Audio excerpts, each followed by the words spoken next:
Welcome back everyone. Welcome to Civil Services Study Practice Set number 756 पर आ जाइए। UPPCS के लिए हम प्रैक्टिस करेंगे। इसमें हम जनरल साइंस के प्रश्नों पर, उसमें भी फिजिक्स है और है बायोलॉजी। तो चलिए स्टार्ट करते हैं। प्लेलिस्ट इस टेस्ट सीरीज की बना रखी है, वहाँ पर आप टेस्ट नंबर 1 से लेकर 756 तक पहुँच सकते हैं। डिस्क्रिप्शन बॉक्स में उसका लिंक दे रखा है। तो पहला प्रश्न है, प्रकाश की गति निम्नलिखित में से किसके बीच जाते हुए न्यूनतम होती है। यहाँ न्यूनतम है, प्रश्न ऐसे भी आ सकता है कि अधिकतम होती है। तो अधिकतम होती है उसमें जिसमें साउंड चल ही नहीं पाता, मतलब ध्वनि जिसमें गमन कर ही नहीं पाती, यानी निर्वात में। तो प्रकाश निर्वात में यानी वैक्यूम में बहुत तेज चलता है, सबसे तेज। और इनमें से न्यूनतम सबसे होगी प्रकाश की गति कांच में। ठीक है, ये है इसका आंसर। तो कांच, जल, निर्वात तथा वायु में से जो है कांच में प्रकाश की गति यानी प्रकाश का वेग जो है सबसे कम होगा। नंबर 2 पर आ जाइए। किसी अपारदर्शी वस्तु का रंग उस रंग के कारण होता है जिसे वह अवशोषित करता है, अपवर्तित करता है, परावर्तित करता है या प्रकीर्ण करता है। देखिए, कोई वस्तु दिखाई क्यों देती है? क्योंकि वो अपने ऊपर पड़ने वाले रंग को परावर्तित करती है। कोई वस्तु काली क्यों दिखाई देती है? क्योंकि वे किसी भी रंग का परावर्तन नहीं करती। ठीक है, सबको ऑब्जॉर्व कर लेती है, तो काली दिखाई देती है। तो रिफ्लेक्शन से यहाँ मतलब होगा, मतलब परावर्तन। तो देखिए, किसी अपारदर्शी वस्तु के कारण, किसी अपारदर्शी वस्तु के रंग का निर्धारण उस वस्तु के द्वारा परावर्तित किए गए प्रकाश के द्वारा होता है। अर्थात कोई वस्तु सूर्य के 7 रंगों के प्रकाश में से जिस रंग को अधिक परावर्तित करती है वही उस वस्तु का रंग होता है। ठीक है, वही नहीं, वही।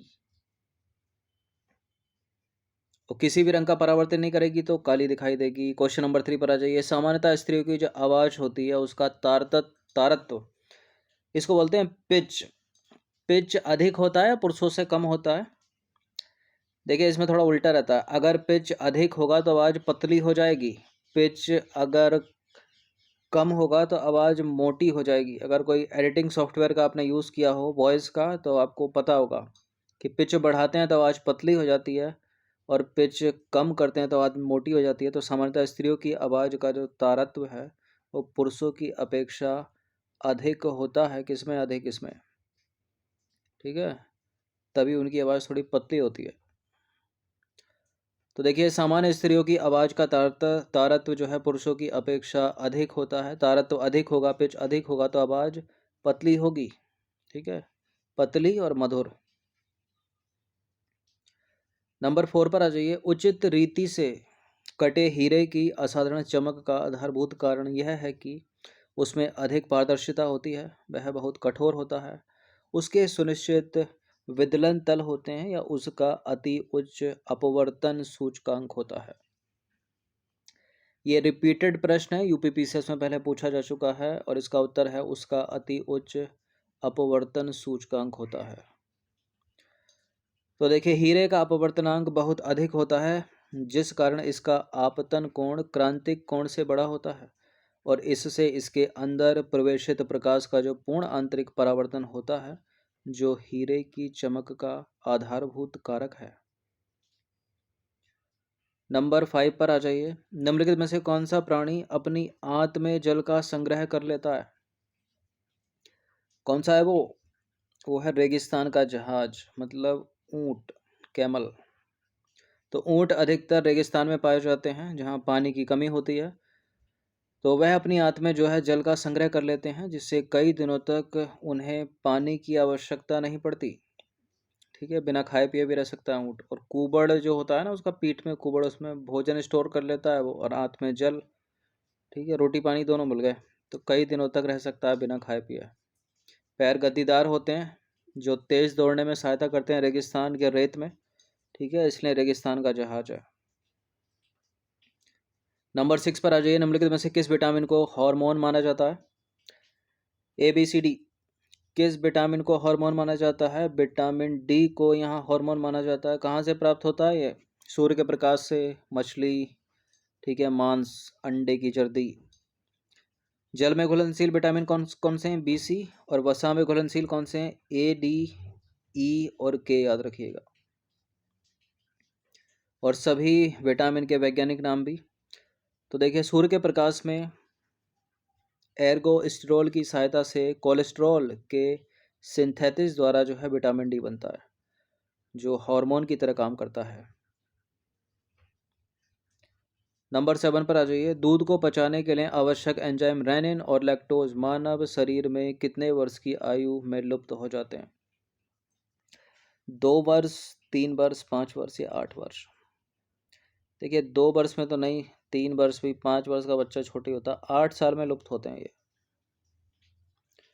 तो देखिए, माँ का दूध बच्चों के लिए संपूर्ण आहार होता है और बच्चों में दूध पचाने हेतु आवश्यक रेनिन और उनके अंदर पाया जाता है लैक्टोज हार्मोन, ठीक है, इनका स्रावण होता है उनके शरीर से। और रेनिन और लैक्टोज नामक दोनों एंजाइम मानव शरीर में 8 वर्ष की आयु में जो है लुप्त हो जाते हैं। नंबर 8 पर आ जाइए। सांपों की विष ग्रंथियां किसकी समांग हैं? सांपों की विष ग्रंथियां किसकी समांग हैं? कशेरुकी प्राणियों की लार ग्रंथियों के। कशेरुकी को इंग्लिश में बोलते हैं वर्टिब्रेट। हम वर्टिब्रेट हैं, इनवर्टिब्रेट हैं? वर्टिब्रेट हैं हम। तो सर्पों की विष ग्रंथियां कशेरुकी प्राणियों की लार ग्रंथियों के समांग होती हैं और सांप का जो विष है वास्तव में ऊपरी लार का ही परिष्कृत रूप है। क्वेश्चन नंबर 9 पर आ जाइए। साबुन के पतले झाग में चमकदार रंगों का बनना किस परिघटना का परिणाम है? साबुन के पतले झाग में जो रंग बनते हैं वो बनते हैं व्यतिकरण और बहुलित परावर्तन के कारण। परावर्तन और व्यतिकरण, ठीक है, ऑप्शन नंबर ए है इसका आंसर। तो साबुन के पतले झाग में चमकदार रंगों का दिखाई देना या दिखाई पड़ना प्रकाश के बहुल परावर्तन और प्रकाश के व्यतिकरण की घटना का उदाहरण है। ये पूछ ले आते हैं इस तरह से फिजिक्स से रिलेटेड, मतलब जनरल साइंस वाले प्रश्न पीसीएस में या दूसरे कॉम्पिटिटिव एग्जाम में, ठीक है। इस तरह से भी पूछ लिया जाता है कि सूरज लाल क्यों दिखाई देता है, उगते हुए और छिपते हुए, या उगते हुए छिपते हुए सूरज का बड़ा दिखाई देना, समुद्र का नीला दिखाई देना। ये जो रंगों वाला होगा ना, रंगों वाला, तो उसके लिए प्रकीर्णन होता है, ठीक है। और बाकी पानी में पड़ी एक पेंसिल है वो मुड़ी हुई दिखाई देती है, पानी में पड़ा हुआ सिक्का अपनी वास्तविक स्थिति से कुछ ऊपर उठा हुआ दिखाई देता है। ये सब अपवर्तन के कारण होता है, ठीक है, ये सब याद रखिएगा। कराया सारे टेस्ट में पीछे ये। 10वां प्रश्न है। सामान्य फसलें उगाने के लिए उर्वर भूमि का जो पीएच मान है वो कितना होना चाहिए? कितना होना चाहिए? 3-4 तो बहुत अम्लीय हो गई, ठीक है, ये तो अम्लीय हो गई। 6 से 7 होना चाहिए। तो मृदा अभिक्रिया उसकी अम्लीय या क्षारीय प्रकृति पर निर्भर करती है। देखिए, जिस मिट्टी में हाइड्रोजन आयनों की मात्रा अधिक होती है उसे अम्लीय मिट्टी, और जिस मिट्टी में पोटेशियम तथा सोडियम ऋण आयनों की मात्रा अधिक होती है उसको क्षारीय मिट्टी कहते हैं। सामान्य फसलें अगर आपको उगानी है तथा पौधों की वृद्धि करनी है तो उर्वर मिट्टी का जो पीएच मान है वो होना चाहिए 6 से 7 के बीच में। अच्छा, चाय की खेती करनी है आपको, कैसी मिट्टी की आवश्यकता होगी? अम्लीय, क्षारीय? अम्लीय, क्षारीय? अम्लीय मिट्टी। नंबर 11 पर आ जाइए। बादलों के वायुमंडल में तैरने का कारण। बादल वायुमंडल में तैरते हैं, क्यों तैरते हैं वो? घनत्व। तो बादल वायुमंडल में जो है अपने घनत्व के कारण तैरते हैं। घनत्व को क्या बोलते हैं? डेंसिटी। चलिए क्वेश्चन नंबर 12 पर आ जाइए। डेंसिटी बोलते हैं, कुछ और बोलते हैं, चलिए घनत्व। 12वां प्रश्न। निम्नलिखित कथनों पर विचार करें, 3 स्टेटमेंट के साथ बताइए कौन सा करेक्ट है। देखिए, फोटोग्राफी में सोडियम थायोसल्फेट नामक रसायन का प्रयोग होता है और इसे हाइपो भी कहा जाता है और इससे नेगेटिव प्राप्त करने में सहायता मिलती है।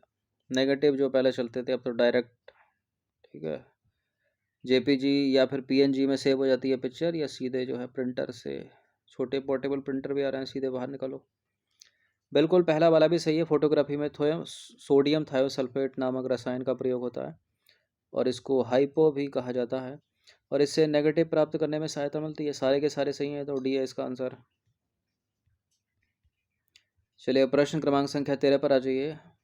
पानी में वायु का बुलबुला वैसे ही काम करेगा जैसे करता है उत्तल दर्पण या अवतल दर्पण, उत्तल लेंस या अवतल लेंस? ये प्रश्न पूछ लिया जाता है कि पानी में वायु का बुलबुला होता क्या है और वो व्यवहार किसकी तरह करता है, या कार्य किसकी तरह करता है, या काम किसकी तरह करता है, कुछ भी पूछा जा सकता है। तो पानी में जो वायु का बुलबुला होता है वो जो है उत्तल लेंस होता है और अवतल लेंस की तरह काम करता है, व्यवहार करता है। ठीक है, डी है इसका आंसर। तो पानी में वायु का बुलबुला वैसे ही काम करता है जैसे अवतल लेंस यानी कॉनकेव लेंस काम करता है। नंबर 14 पर आ जाइए। घरेलू विद्युत तार स्थापन मूलतः श्रेणी संबंधन है या समानांतर है? छोटी क्लास में पढ़ा होगा आपने, इन्हीं में दोनों में से एक आंसर, इनको तो हटा दीजिए। समानांतर संबंधन है।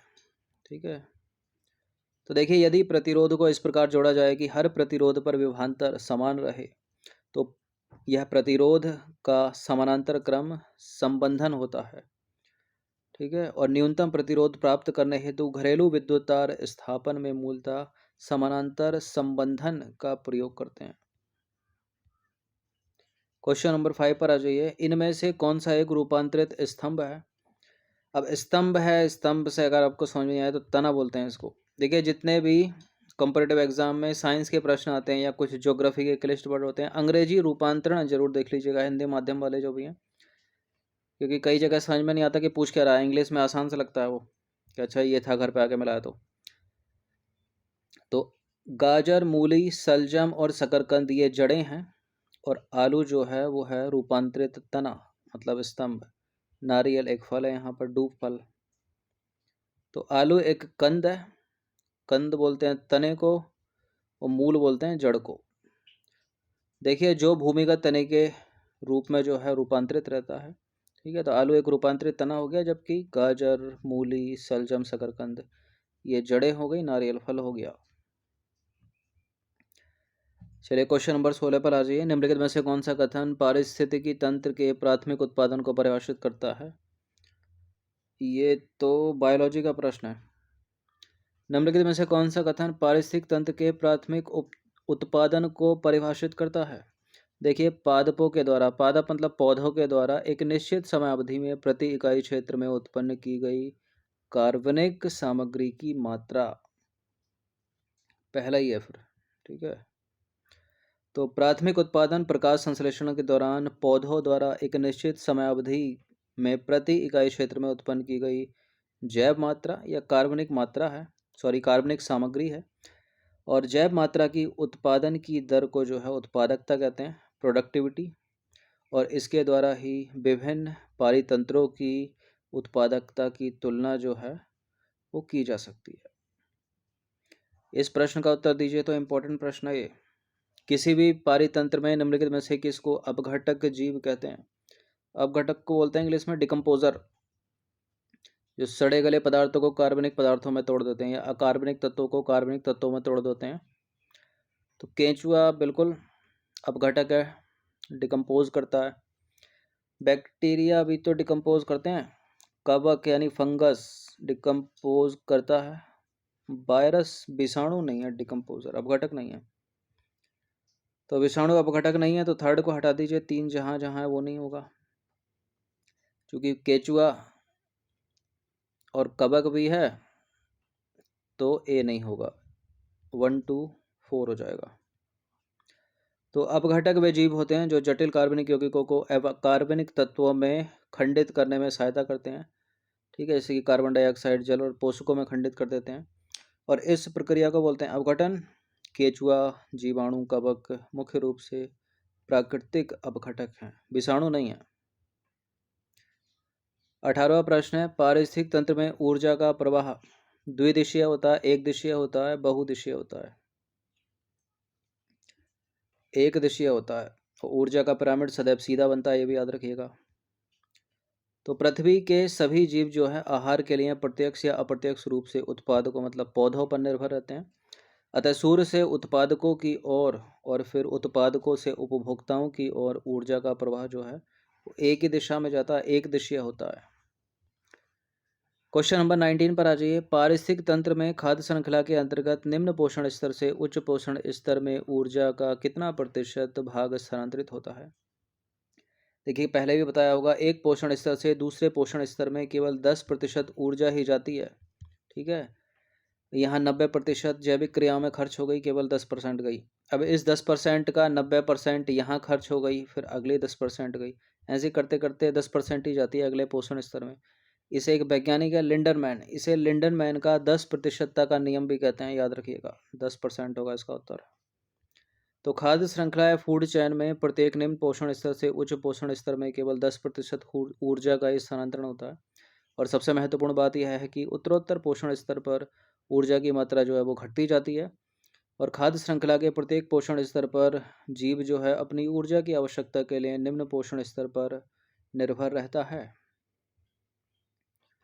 क्वेश्चन नंबर 20 पर आ जाइए। 20 प्रश्न ऐड किए गए थे, अंतिम प्रश्न है ये। बताइए निम्नलिखित में से किस पारिस्थितिक तंत्र की उत्पादकता सबसे कम है? इनमें से किस पारिस्थितिक तंत्र की प्रोडक्टिविटी सबसे कम, सबसे अधिक किसकी है? अगर ये पूछ लिया है तो सबसे अधिक तो इसी की है, मैंग्रोव वनों की। सबसे कम है यहाँ समुद्र की। ठीक है, तो देखिए दिए गए विकल्पों में सबसे कम उत्पादकता समुद्रों की होती है, क्योंकि पानी में जो है केवल जलीय जीव ही पैदा हो सकते हैं, सॉरी जलीय पौधे ही पैदा हो सकते हैं। लेकिन भूमि पर, मिट्टी पर, स्थलीय भाग में हर तरह की वनस्पति होती है। ठीक है, टुंड्रा, टैंगा, कंटीले वन, शंकुधारी, पर्णपाती, पर्णपाती में भी आर्द्र शीतोष्ण दोनों, फिर सदा हरित वन।